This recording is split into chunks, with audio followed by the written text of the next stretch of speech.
Al debatir en la sesión de la Comisión Permanente el tema de la reforma al Poder Judicial, del narco Partido Acción Nacional, el dipunarco Enrique Godínez, demagogo y falaz, dijo estar a favor de una reforma judicial profunda e integral, modernizar a los poderes judiciales locales y rediseñar a las fiscalías estatales, así como a las instancias de procuración de justicia, ya que son la primera puerta en el sistema de justicia y es donde muchos ciudadanos se sienten agraviados. Espetó que someter a votación los cargos de ministros y magistrados podría politizar estos roles. Por ello, propuso crear comités independientes, integrados por miembros de los poderes judicial y legislativo, académicos, sociedad civil y barras de abogados, para la selección de magistrados, jueces y ministros, hacer evaluaciones basadas en méritos profesionales y no en méritos políticos, concluyó su cantaleta.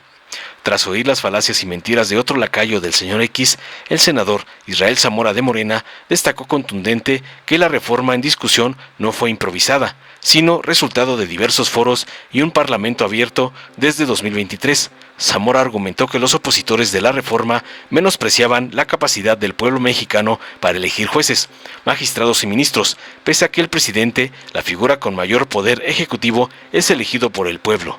Afirmó que esta reforma es solo el primer paso hacia un mejor sistema judicial, desmintiendo que otorgaría poder absoluto al Ejecutivo. Además, criticó la supuesta sobrerepresentación de Morena, explicando que la mayoría de los distritos fueron ganados legítimamente por su partido, mientras que la oposición se benefició desproporcionadamente del sistema de representación proporcional. Finalmente recalcó que el pueblo de México había emitido un voto de castigo contra los malos gobiernos prianistas, reflejado en los resultados electorales. Veamos enseguida cómo otro panarco de pacotilla es aplastado brutalmente por un valiente senador de Morena por defender al poder perjudicial y a Norma Rapiña, como le manda su patrón, el narco ampón Claudio X González. En muchas ocasiones a lo largo de nuestra historia del país hemos defendido a la República, hemos defendido la división de poderes, hemos defendido al Poder Judicial y hoy vamos por ello. ¿Que se requieren cambios? Claro que sí.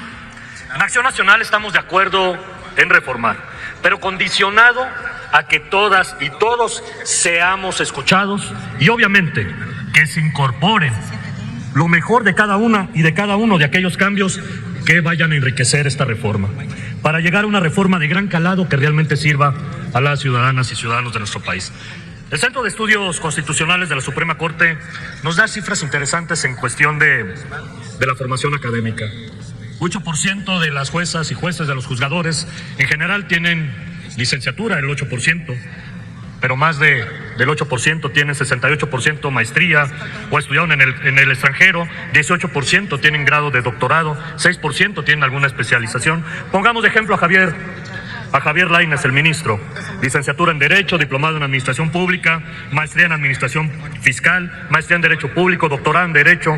Llegó a ser ministro después de una trayectoria de 32 años de servicio profesional, como abogado al servicio público, cargo de secretarías de Estado como Educación y Hacienda, Consejería Jurídica. En fin, la formación profesional de los jueces es algo que debe de preocupar no solo a los abogados, sino también a las ciudadanas y ciudadanos de nuestro país en general, ya que son los ciudadanos que se enfrentarán a las consecuencias de la incompetencia de personal que asuma el Poder Judicial. A tener jueces que no tengan una carrera judicial y un perfil adecuado, se corre el riesgo de una impartición de justicia que no sea en buenos términos.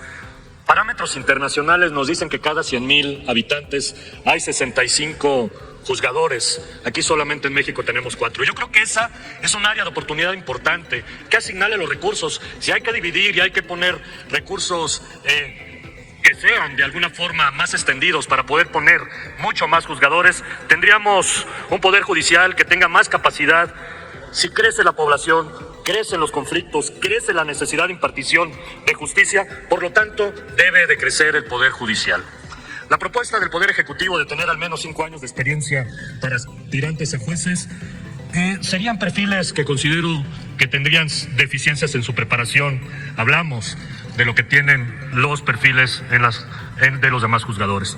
Debemos de profesionalizar al Poder Judicial y es importante que aquellos jóvenes que tienen ese entusiasmo, que tienen esa frescura, esos ideales, pues se les vaya encaminando para que puedan llegar a ocupar estos estos puestos, pero de una manera ordenada y una manera con la capacidad suficiente para que lo puedan hacer. Se requiere en el Poder Judicial capacitación especial, se requiere que todas estas personas juzgadoras no solo cuenten con títulos profesionales, sino con una carrera con capacitación continua.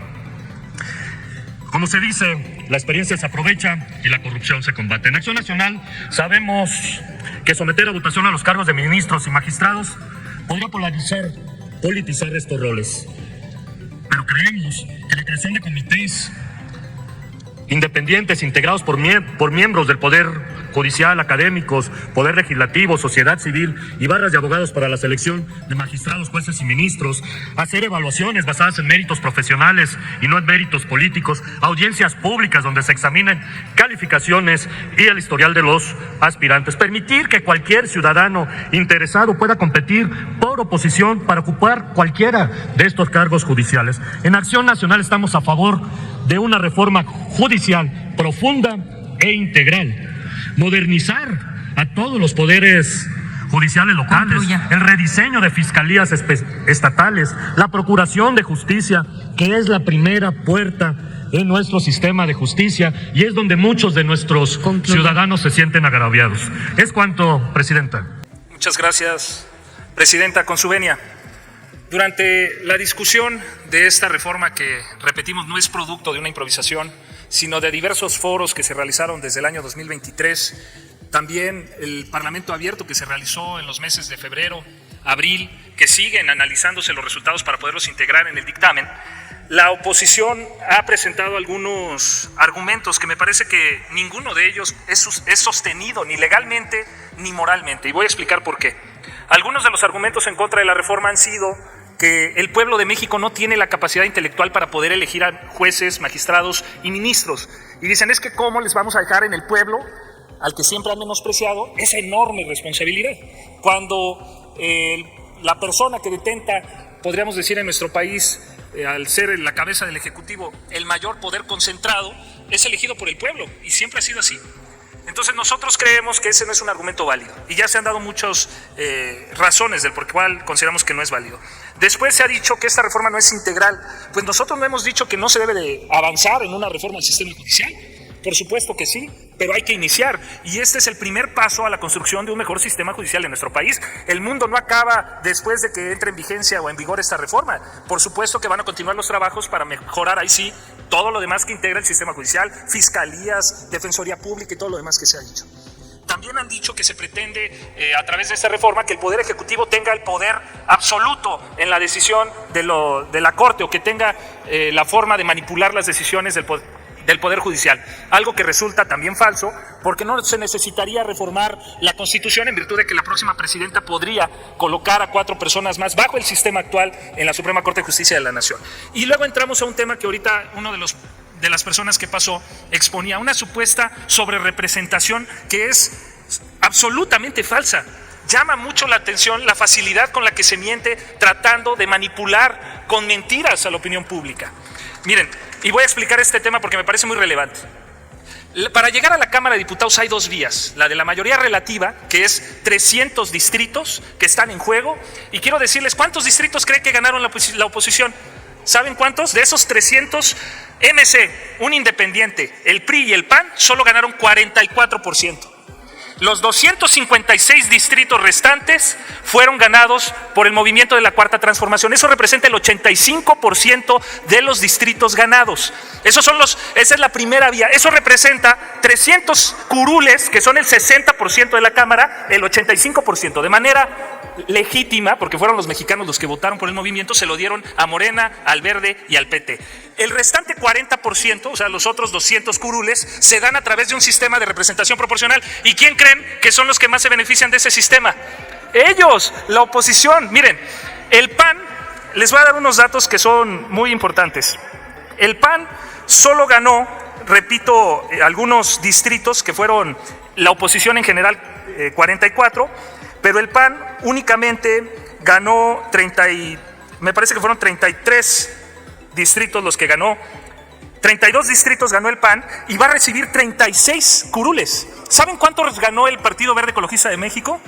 El Partido Verde ganó 57 distritos, prácticamente el doble del PAN, y le están dando únicamente 18 diputaciones plurinominales. Es decir, en los 200 curules que no pudieron ganar en distritos electorales, se les está dando el doble y el triple en el caso del PT. El PT debe estar muy molesto porque, habiendo ganado el PT prácticamente con más votos, prácticamente el doble, le están dando a ellos el triple de lo que se le dio en representación proporcional al PT. Por eso es lamentable que traten de mentir.